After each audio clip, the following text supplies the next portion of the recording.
No dia 11 de maio, no Centro de Lazer dos Comerciários, em Praia Grande, com a presença de 350 participantes, foi realizado o segundo encontro de funcionários das entidades sindicais comerciárias, esse ano com o tema Cuidando de Gente. A mesa foi composta pelo presidente da FEComerciários, Luiz Carlos Mota, pelo diretor-tesoureiro, Jair Mafra, pelo diretor de formação sindical, Mário Herrera, pelo secretário adjunto do Trabalho do Estado de São Paulo, Brusa Rosco, e representando o Sindicato dos Trabalhadores e entidades sindicais comerciárias do Estado, Marlene Mendes. Brusa Rosco foi o primeiro a ocupar a tribuna. Nós estamos aqui hoje na qualidade de secretário adjunto do Emprego e do Trabalho, representando o governador Geraldo Alckmin, que nesta semana tive a oportunidade de estar num evento com o Geraldo Alckmin, e ele pediu para que nós trouxéssemos uma mensagem a este evento e ao presidente Luiz Carlos Mota. O presidente Mota, é de conhecimento de todos, mas é necessário, nesse momento, dizer o respeito e o carinho que o governador Geraldo Alckmin tem pelo presidente Mota. Em seguida, Marlene Mendes.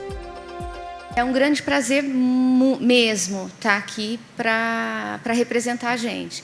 Eu acho que a gente vai conseguir conquistas com lutas, mas praticando os nossos deveres. Acima de tudo, se a gente fizer o nosso trabalho, estar inteirado dentro do sindicato e mostrar que nós somos capazes, eu acho que a gente vai conseguir muito benefício. E o presidente Mota. Quando realizam um encontro como esse, procuramos trazer pessoas realmente de renome, como o professor Marins, que aqui está, que esteve já no nosso congresso, para que vocês aproveitem o máximo esses encontros. Dizer da felicidade, né, de estar mais uma vez aqui na colônia. E quando a gente assumiu, a gente tinha um compromisso, que era reciclar, fazer curso de qualificação para os dirigentes sindicais, para os comerciários e principalmente para os funcionários do sindicato. Então a gente acha que funcionário qualificado, vamos ter sindicatos fortes e, consequentemente, uma federação forte. Então esse é o nosso objetivo e o objetivo da nossa administração. Para a primeira palestra do dia, foi convidado o renomado antropólogo professor Luiz Marins, com o tema O Poder do Entusiasmo e a Força da Paixão para Vencer o Desafio de Cuidar de Gente. Primeiro eu quero agradecer que tenham vindo, né? Porque, como eu digo, eu ando meio apavorado. Eu fui um dia fazer uma palestra de manhã assim numa praia e só tinha uma pessoa na plateia, né? E eu não sabia se eu fazia ou não fazia a palestra, porque eu tinha sido convidado. E no finalzinho, eu fiz a palestra, e no finalzinho falei para a pessoa, se desculpe, eu vou ter que sair em seguida, que eu tenho um compromisso. E essa pessoa falou para mim, o senhor não pode sair não. Falei, mas por quê? Ele falou, eu sou próximo palestrante. Então só tinha os dois ali, né? E também eu queria pedir desculpas, né? Quem me conhece da televisão, por acaso, sabe que na televisão eu tenho 1,90 m, né? Eu não vou olhar para quem é, mas eu vi a moça aí fora, a hora que eu entrei, uma falou para a outra, acho que não é esse não, esse aí é um toco, né? Mas não tem importância. Mas nós vamos trabalhar um pouquinho sobre cuidando de gente, né? Mas, e como ele falou lá, eu sou antropólogo, né? Então, eu achei que a melhor maneira de a gente cuidar de gente é entender como é que gente funciona. E por que antropólogo estuda, como vocês viram lá, que eu estudei os aborígenes australianos? Primeiro, deixa eu falar, eu não sou dono da verdade, não tenho nenhuma receita do sucesso, toda hora eu vou falar para vocês, pensem nisso. Os aborígenes australianos são o povo primitivo mais primitivo, né, dos primitivos contemporâneos. Eles não descobriram nenhuma forma de habitação, nem navegação, nem arco e flecha. Eles pintam o próprio corpo, eles não têm arte plumária. Não é? Eles vivem como a gente teria vivido no Paleolítico Inferior, né? Essa é a tribo que eu estudei, os Tiwi. Essa também é a tribo que eu estudei. Agora, a minha pergunta é, por que que é que eu queria conversar. Por que a gente estuda? Depois eu fui estudar os mamãe-dê aqui em Rondônia, né? Por que o antropólogo vai estudar o ser humano primitivo? Esse, por exemplo, é mais primitivo de todos. Para a gente poder entender como funciona o ser humano no seu estado mais original. Por isso que chama aborígene. Ab quer dizer mais que, origem é original, né? Tanto é que em Portugal não fala aborígene australiano, fala os aboriginais australianos. Para poder entender, antes dos vernizes das civilizações todas, como é que é o ser humano? O que é que faz o ser humano um animal tão diferente dos outros? Né? Tão especial. E é isso que eu vou comentar com vocês. Só que, como são conceitos que eu quero que vocês guardem muito, eu vou usar duas coisas de uma disciplina chamada matemagenética, que é como as pessoas aprendem, que eu vou pedir para vocês fazerem comigo. Primeiro, a pesquisa diz que a gente aprende 10% do que ouve, 30% do que ouve e anota, e 80% do que ensina para alguém, do que comenta com alguém. E outra coisa que a pesquisa diz é que quando a gente repete alto uma coisa, né, isso é bom para o presidente do sindicato, quando a gente repete alto e ouve a própria voz, aquilo fixa com uma força muito grande. Então, alguns conceitos que eu vou pedir para vocês repetirem alto depois de mim, para entender bem, tá bom? Mas repito mesmo, porque como eu sou professor, se não repetir, eu peço para repetir, peço para repetir, peço para repetir, até repetir. Então eu repito logo na primeira, já ficam livres e está resolvido. Bom, prestem bem atenção então. A primeira, o que mais separa, gente, o ser humano dos outros animais, são duas coisas muito básicas. Primeiro, a inteligência. E todos nós, gente, queremos ser inteligentes, ter filhos inteligentes, mulheres inteligentes. A gente badala demais, preza demais a tal da inteligência. E dois pesquisadores de Harvard, eu fiz curso com esses dois pesquisadores assim, fiz vários cursos com eles, no final do século XX, desmistificaram a educação, a inteligência. Um deles é o professor Howard Gardner. O que o Gardner descobriu? Não é que ele descobriu, o que ele lançou? A teoria das inteligências múltiplas, com base na neuroplasticidade, no diagnóstico por imagem. Ele descobriu o seguinte, aquilo que a gente sempre desconfiou, que um físico matemático capaz de fazer equações algébricas de cabeça muito complexas, não poderia ser considerado mais ou menos inteligente que um músico, que toca maravilhosamente bem um cavaquinho, por exemplo, e se você pedir para ele somar 7 mais 5, ele não sabe. Ou um médico, um neurocirurgião, que faz uma cirurgia de cabeça e pescoço muito complexas, se você pedir para ele achar o perímetro de uma área, ele não sabe o que é isso. Haveria de haver tipos diferentes de inteligência, ele descobre 8 tipos. Mas a outra pesquisa, do outro professor, ela é mais conhecida, é do professor Daniel Goleman, que é a tal da inteligência emocional. O que é que ele descobriu? Aquilo que a gente sempre desconfiou também, sempre soube.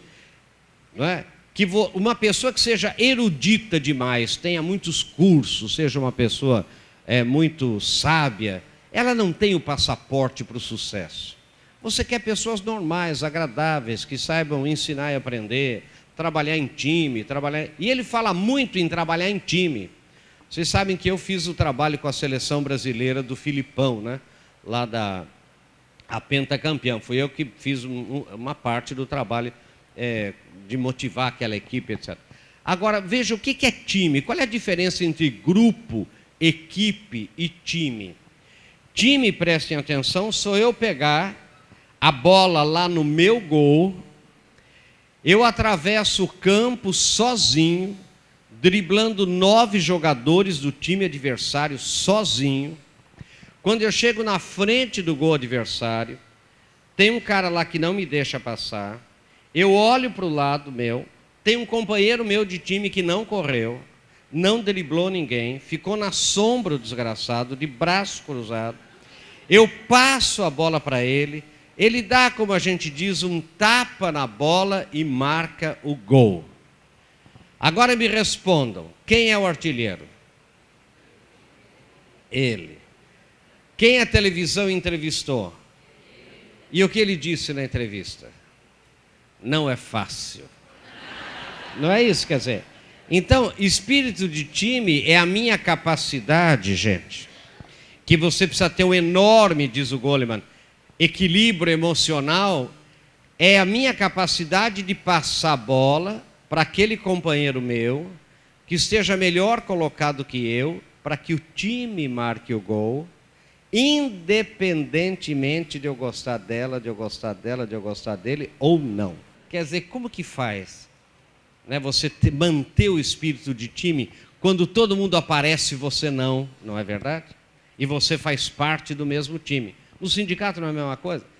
A gente não trabalha, quem aparece é o presidente? Não é? Mas não é assim mesmo? Mas o mundo não é assim? Você faz, de repente você olha, é ele que aparece, é sempre assim. E a inteligência ficou resolvida. O que não ficou resolvida é a segunda característica do ser humano, que é a vontade. A liberdade, gente, prestem atenção, não é um atributo da inteligência. A inteligência, ela é criadora, mas ela não é livre. Os antropólogos e filósofos perguntam o seguinte, prestem bem atenção. Eu sou inteligente e sou livre pela vontade, mas quando? Olha que pergunta louca. Quando? Por que essa pergunta é feita? Porque aquilo que eu fiz, aquilo que eu falei, aquilo que eu comi, aquilo que eu pensei, há 1 minuto atrás, há meia hora atrás, há 20 anos atrás, não me pertence mais.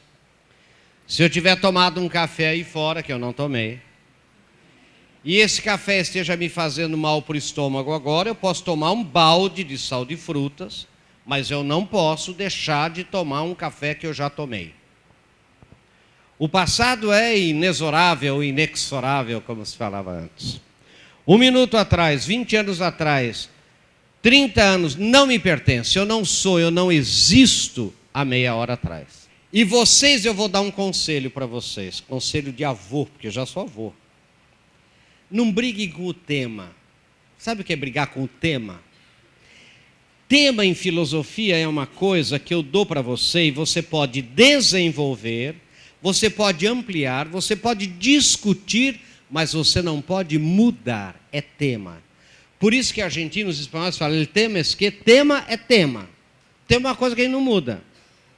Que eu não tenho poder para mudar. Vou dar um exemplo. O presidente do meu sindicato é tema. Você pode tirar ele de lá? Você tem voto para tirar ele de lá? É tema. Ah, eu não suporto. É tema. Então não brigue com o tema, porque uma das causas da infelicidade é você ficar brigando com coisas que você não pode mudar. E você vai amargurando a sua vida, amargando a sua vida, brigando com o tema. Isso é uma disciplina mental. Vocês querem ver outra disciplina mental que hoje está se estudando muito? Nós temos uma tendência em colocar a felicidade onde a gente não está. Não onde a gente está. Então ele fala assim, o dia que eu for promovido para não sei o quê, daí sim eu vou não sei o quê. O dia que eu ganhar não sei quanto, daí sim eu vou ser feliz. O dia que eu casar, daí sim eu vou ser feliz. O dia que eu não sei o quê. E sabe, você está sempre colocando aquilo que você chama, porque felicidade é autoconceito, concorda? Felicidade para mim é outra coisa, para você é outra coisa, para ele é outra coisa. Está sempre colocando onde a gente não está. Deixa eu falar uma coisa para vocês. Há uma diferença filosófica entre ofensa e dano. Prestem atenção nisso aqui. Dano é uma coisa que eu infrinjo a você e não depende de você. Vou dar um exemplo. Ela aqui é bailarina. Eu piso no pé dela e quebro o pé dela. Ela não pode dançar. Ela não fala assim, eu posso dançar. Você não pode, você está com o pé quebrado. Eu tenho que o quê? Indenizá-la, porque eu fiz a ela um dano. Eu infringi a ela um dano, por isso que chama indenização, reparar um dano. Não depende dela. Ofensa não é dano. Me chamar de baixinho, feio, metido, gordo, não é dano, é ofensa. Ofensa depende de mim. Eu aceito ou não. Preste atenção. Vale a pena, primeiro, querer. E segundo, viajar. Viajar em sentido filosófico, sabe o que é?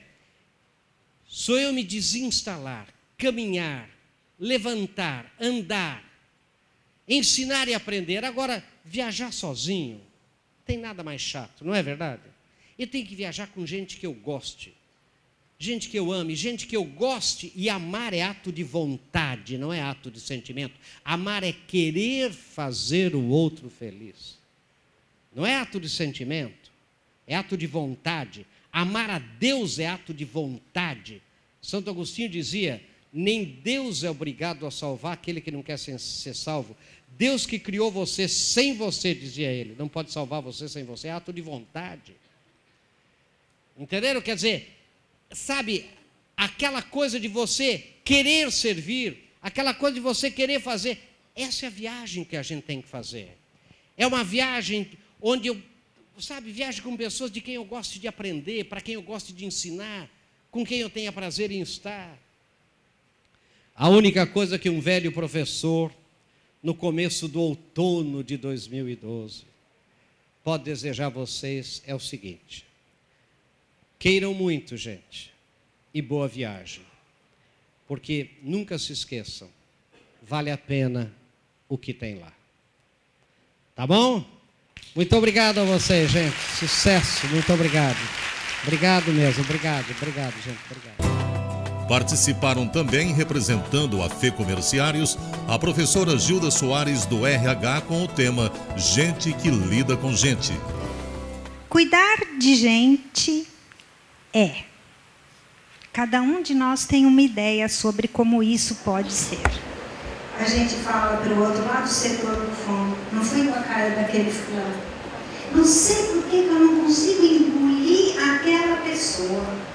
Ele nunca me fez nada, ela nunca me fez nada, mas o meu santo não bate com o dele. Acontece isso lá no nosso local de trabalho? Quem diz não, levanta a mão. Oh, só o Cristal disse isso. O Cristal levantou a mão. Não é? Cristal, ele gosta de todo mundo, não é, Cristal? Gente, como seria bom se isso fosse verdade.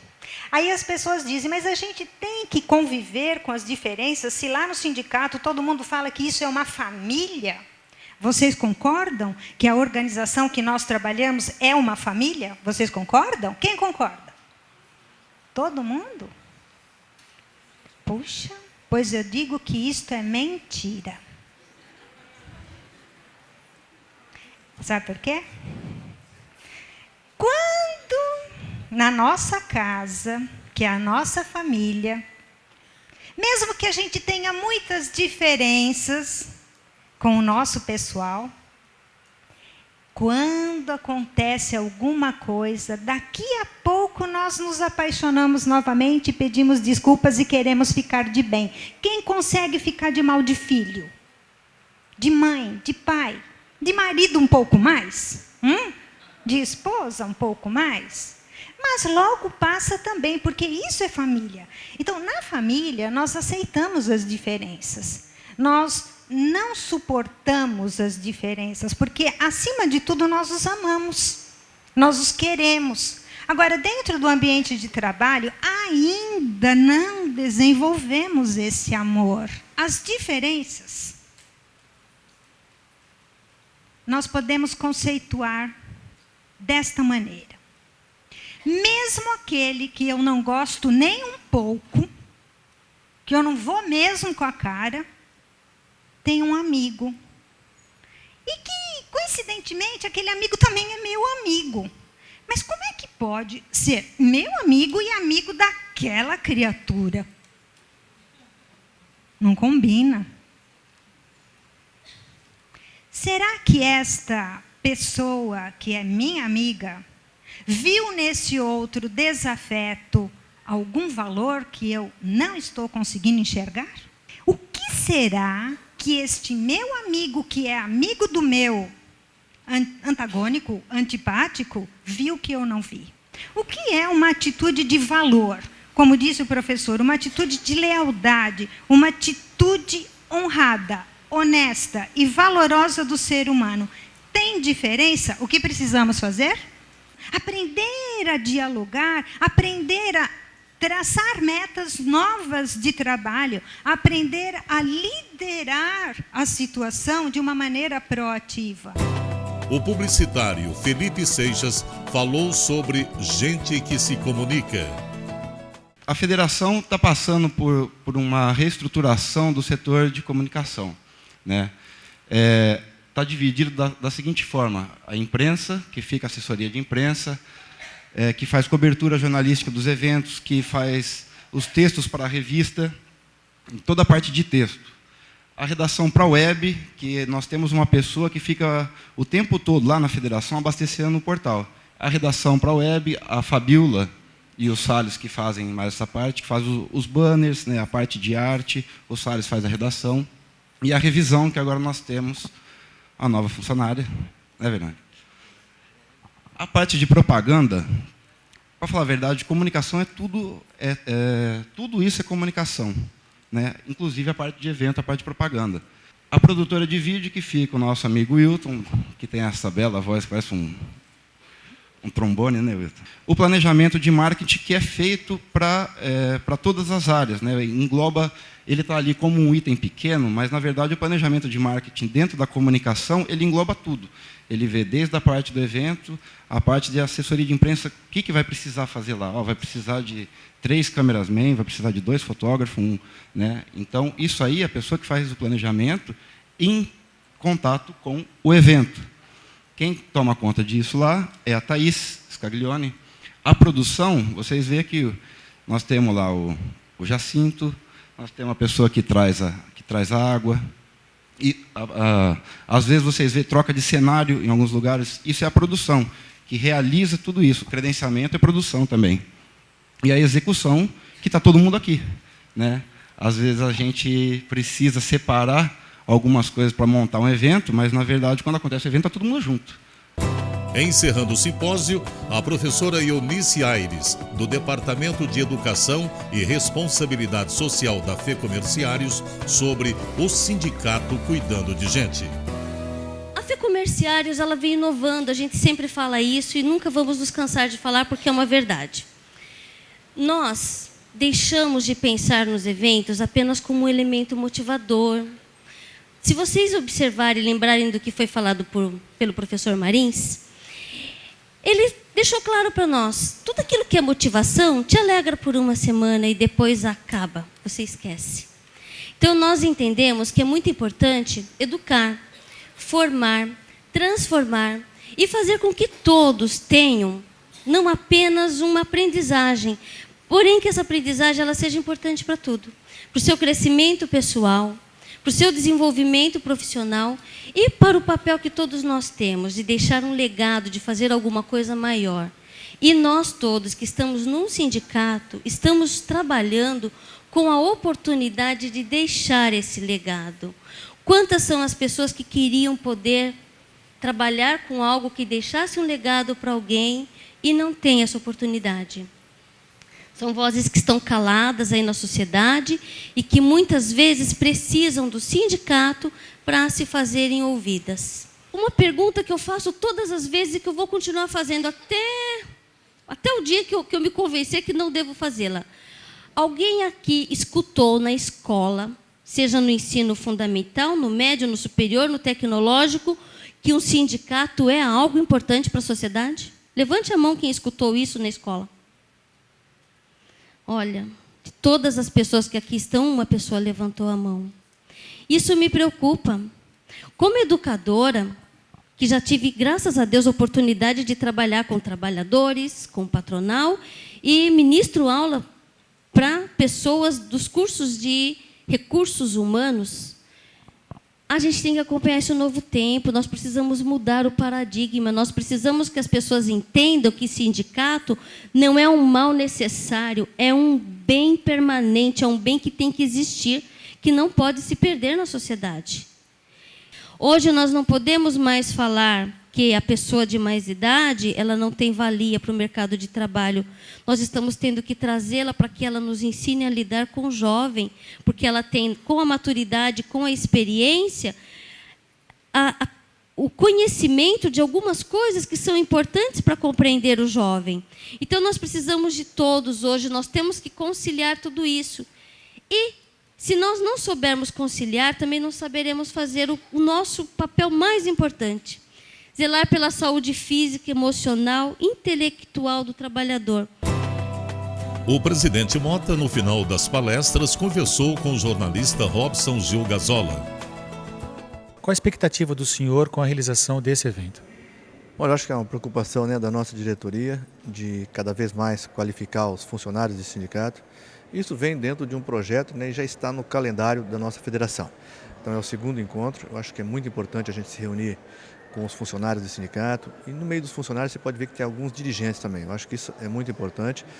E eu acho que a federação tem essa preocupação de cada vez mais qualificar os funcionários do sindicato. Porque nós temos a consciência, né, que a categoria tem que estar mais próximo do sindicato. E logicamente que você qualificando os dirigentes, que são o elo de entrada no sindicato, a primeira pessoa que vai receber o comerciário são os funcionários do sindicato. Então é muito importante eles estarem qualificados, estarem preparados, né, para receber com dignidade e preparado com as matérias que nós estamos discutindo aqui hoje. Os funcionários vão sair daqui realmente preparados para receber muito bem os comerciários. Então eu acho que é um compromisso da nossa diretoria.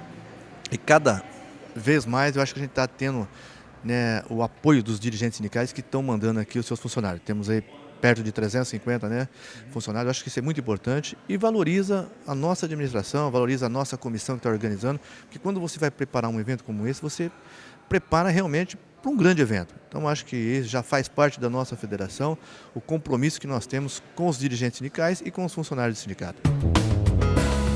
O segundo encontro de funcionários das entidades sindicais comerciárias foi encerrado com um delicioso jantar de confraternização e boa música.